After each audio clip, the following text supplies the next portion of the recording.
يا عم اللي انت عامله في نفسك ده ايه؟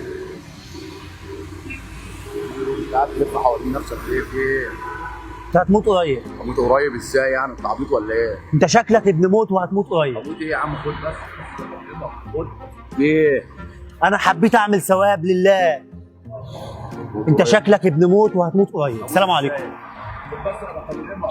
خد تعالى، انت عامل كده ليه واللبس اللي انت لابسه ده وفي ايه؟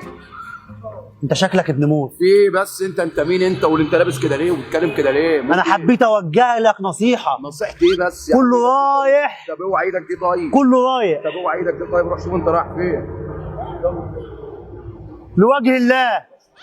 انت هتموت يا قريب. عم روح شوف انت رايح فين عشان ما اضربكش. هي نصيحه. يا عم روح بقى عشان ما اضربكش بقى. يلا اتكل على الله. خد.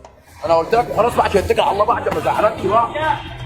كله رايح. طب ماشي روح اتكل. هقول لك على حاجه، فلوس بتروح، ماشي. صحه بتروح.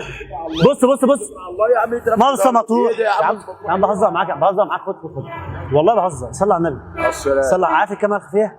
عارف الكاميرا بص كده. الخلفيه. ارفع ايدك. انا مش عايزك تزعل بالله عليك.